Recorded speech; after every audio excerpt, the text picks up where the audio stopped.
Welcome back to the Pursuit of Accuracy. I'm Josh, and today we're going to be taking you through what I'm kind of going to call a AR22 buyer's guide. Now we're going to talk things all the way from the drop-in bolts that cost about $200 all the way up to your full-blown high-end stuff like the JP and some stuff in the middle like this Borebuddy AR22 upper. I'm going to tell you the pros and cons at each, kind of describe to you what you're going to get, what you can expect. We're going to talk about mags, what mags work, pros and cons of those, when they work, how they work, and overall, hopefully going to give you an idea on what you should be looking for in an AR22 if you take a realistic look at what your expectations are and what your budget are.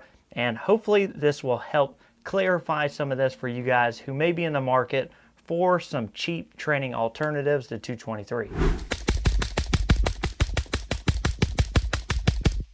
So before we get down into the nitty-gritty of this video, I want to take the time real quick to explain why these rifles look the way they do. Now this is an AR upper from Borebuddy. You can get these anywhere from $300 up to about $700. This will be the middle of the road AR22 we're going to be talking about. But here you can see this is a 223. This is like my carbine two-gun style 223, and this gun is meant to emulate this. That's why this looks the way it does. That's why it has the lower. Hopefully that will answer a lot of questions. And pertaining to the JP, this is my 223 DMR gas gun. Now this is a full build that I built myself. This is what I shoot in Sniper DMR match series. I shoot this gun out to 500 or 600 yards in like speed for accuracy kind of conditions. So it's a heavier rifle. It doesn't recoil a lot, shoots 77 grain OTMs, and it's meant to be more of a precision gas gun. So when we talk about the JP and you see the JP, you won't be surprised that this JP AR22 upper is on a lower with everything basically made to emulate that 223 precision gun. We have a magnified optic, we have a heavier rifle here with ARCA, and it's overall just meant to be a DMR trainer. So hopefully that answers a lot of questions about why my rifles look the way they do, why I have the rifles I do, and what I'm trying to get out of them, because ultimately AR22s are great training tools. Even if you're shooting 55 grain ammo, if you're buying it, you're likely spending somewhere around 40 or 50 cents a round. Now I stumbled on a couple of really good deals for this Normatak 22. It's 40 grain.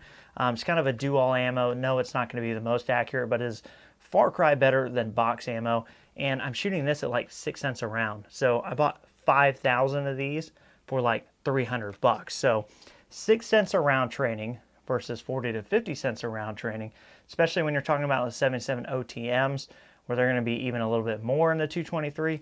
These AR22s start making a lot more sense.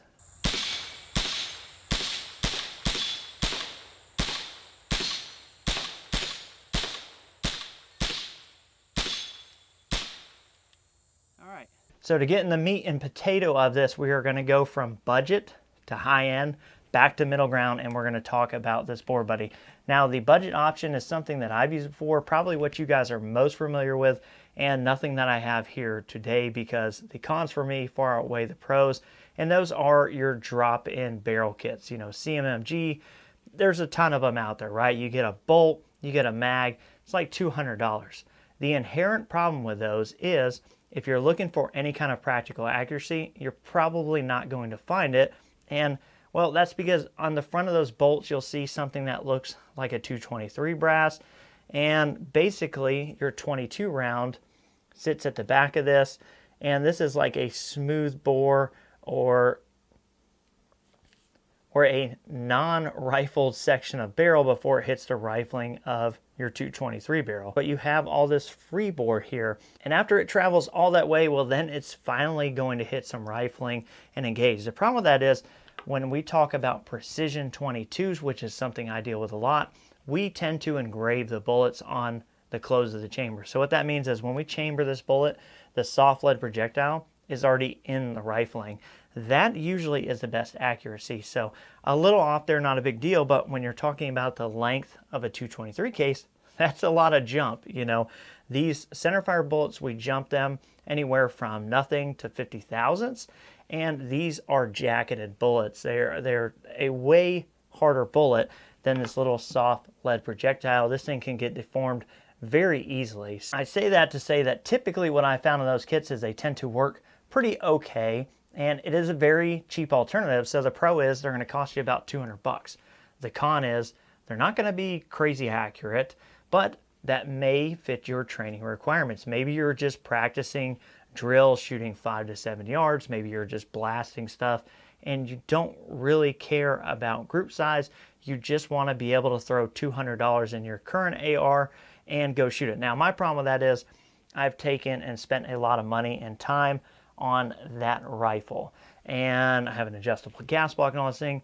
The last thing I want to do is send a bunch of soft lead projectiles down there. And especially when they're not going and engaging that rifling right away, I just don't want to shoot a bunch of lead non-coated projectiles or even the copper stuff. It's not really copper jacketed, it's copper washed.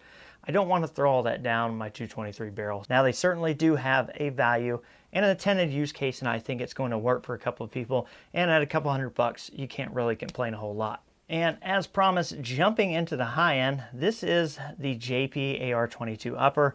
Now you can get kind of their standard model, or you can get the JP RFX, I believe, which is their higher accuracy model. You have to buy that as a complete rifle, and it's several $1,000s. The upper for the standard upper for an AR22 is not going to come with these weights or this arc rail, but it does come with their typical handguard, which is extremely nice. And it's going to come with a very nice barrel. That's going to set you back around $800 and $900. And trust me when I say this, while that's a lot of money, it is a dedicated upper and it is of extreme quality. If you shoot very high-end ARs, then you already know who JP is. And, you know, if you're not really familiar with JP or you're not at all concerned with shooting high-end ARs, things like that, this is not going to make any sense for you, right? I mean, it's all the money, but the machining, the fitment, everything is really excellent. And I put a ton of rounds through this thing and it just flat out works. And it works really, really well. But it's a big jump for a lot of people. So here you're talking, you know, the very high end of AR22s, and I'm not going to touch on every single brand out there because there's just so many brands out there, but I do think that JP represents the very high end of the AR22 world really well. And let's go back to the middle of the road where I think most of you are going to find the most value. We'll pull the Borebuddy back out. So to be clear, Borebuddy did send me this AR upper to play with, to do a T&E, a review on. And I don't do affiliate marketing. I don't get kickbacks. So there's absolutely nothing in it for me to make this something that it isn't. So I'm going to give you guys my brutally honest truth and what I really think about the company after having tested this now for probably 2,000 rounds or so. And ultimately I said it has no bearing. I have a JP AR22. I have other AR22 stuff. But I really thought this was a cool company, and this really was not my idea. This was actually a couple of subscribers who reached out after seeing my JP videos, and they wanted me to test this to see what I thought. Well, I can tell you right now, for anywhere between $300 and $700, I think Borebuddy is a really, really good option. Now, they do economy stuff down $300, and now I'm talking $300 to $400. You can get a complete upper, like a dedicated AR22 upper. And it's going to be a more economy. This is one of their higher end ones that are going to be $600, $700. This is like one of their match ones. So they do a little bit of extra lapping. They kind of do some other things. And you can go to their website. They have a ton of options, which is why I think that this is probably your best bet in that middle of the ground. So pros, you can get into something for not a ton of money. Like I said, $300 to $700, so you can kind of pick your poison there. You get a dedicated upper, so you're not having to send 22 down your dedicated 223 gun. You can simply just swap these around, and that's going to work for you. Or you can run it in a dedicated mock-up type setup like I have here with the same optic, grip, buttstock, lower, all that good stuff. Now, there are some give and takes here. Like I said, it's more money than that $200. It's less than the JP. But AR22s do have their little kind of hiccups. So they tend to be a little picky on triggers. Now, I'm running a Timney Calvin Elite in this because that's what I run in my other 223 here. For my kind of two-gun style guns, I typically run Timney Calvin Elites. For my precision DMRs, I typically run Trigger Tech Diamonds. Now, they don't all work in here. This does work in here, but not all drop-in triggers work. They actually recommend that you shoot either like a mil spec, or they have a couple options on their website that they heavily recommend. I'm very much into running the same equipment on both, so I was happy to find out that this does work. Now, the pros about these is how freaking adjustable they are. So you can go in bare bones and spend a couple $100 and get a dedicated upper and, you know, just get ammo and shoot it. But there are options for doing different things. They have recoil springs, so you can adjust those. They have firing pin weight springs. There's a bolt weight kit, and I'll show you that in B-roll. And you can either get like steel or aluminum inserts, so you can really change how this rifle works. If you're running softer shooting ammunition, you can put less recoil spring in it. And if you want to shoot more accurate, softer shooting ammo like most match 22 ammo is, you run a softer recoil spring and you weight down the bolt as much as you can, because that's going to delay that kind of blowback and give you some added accuracy.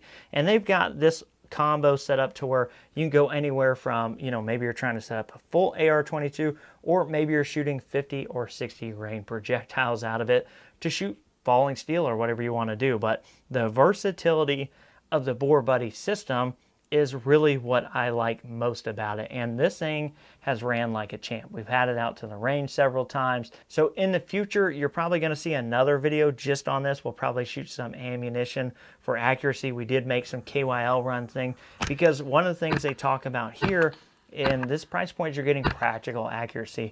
Is this going to shoot with a precision bolt gun? No, of course not. It's not going to shoot quarter-inch groups, right? I would say the best of the ammo you could probably shoot some .3s out of, but you're probably going to shoot around about MOA. And for all intents and purpose, that is probably more accurate than I need this rifle to be, but you are getting that accuracy with it. Now, that doesn't mean a whole lot if you don't have a reliable way to feed this. And if you're already into the AR22 game, or maybe you're looking at getting into it, I have 3 very popular magazines here and the pros and cons to these, so hopefully that will also help you out. So first one, the M&P 15 mags. These are notably reliable magazines. Now, they did have a bad run of material from what I understand, and they since then have possibly corrected that. So these mags are not something you want to leave out in direct sunlight a long time, because I think they had bad batch material and the mags were failing after being left out like for several hours in the sunlight. But for a 25 round mag, these work really well. And JP, I was actually using these with a JP. They sell these spacer kits. You can probably get them elsewhere. But if you can see that there, they're a little skinnier than a traditional magwell, so you need this kind of spacer to make this thing fit. So see there, it fits in, and I've had really, really good luck with the M&P 15 mags. Now, the next mags that I got exposed to were these Black Dog mags. These are 15 round mags. They have metal feed lips, and these have been really, really good. However, these do not give you lock back. So the M&P mags give you full lock back. They actually lock the bolt all the way back. These do not. They kind of give you a false lock back, and this mag is empty for that reason, because as you can see here, this doesn't truly lock back. What it does is it catches on kind of like the follower, and these are built really well because they stand up to a lot of punishment, even though that bolt was basically catching the follower. But once you free the mag, you see that that bolt went forward, so you're not going to get actually a good lock back on these mags no matter what ammunition you're shooting. So if you're training this for like drills or things where you want the gun to go to lockup so you can work on those tactical reloads, then these mags are not going to do that for you. I shot these in DMR rimfire matches, and they were stupid reliable, and I didn't need lockback, so this was not an issue. But hopefully they come out with a solution soon from these guys, because I really like these Black Dog mags. I just wish they did have the lockback. Which leads me to the last magazine I've been running. These are Chris mags with a K, and the guys at Borebuddy, they sell these. They sent this out, and I can tell you what, I am super impressed with these. I wish they had a metal set of feed lips like the Black Dogs. They don't, but I haven't seen any downside to that. But these do it all. They're 25 round mags. You can get them in 15 round mags. They feed, they function really, really well, and they give you full lockback. So these work, you know, probably just as good as the M&P mags, but I think these don't have The issue with the Sun, like I said, that was kind of like a one batch deal, but these have been working really, really well for me. So I think any of these three, the Black Dog, the M&P mags, the Chris mags, would do you fine. These I think will last a really long time, but you're not going to get locked back. And I think the Chris's will hold up really well, and you don't have to do the weird stuff like add this little spacer. So some really great mag options, and hopefully that has helped you. Like I said, guys, we're going to do another video on this. We'll do a little bit more shooting. We'll do maybe a 10,000 round review on this. We'll talk a little bit more about accuracy then.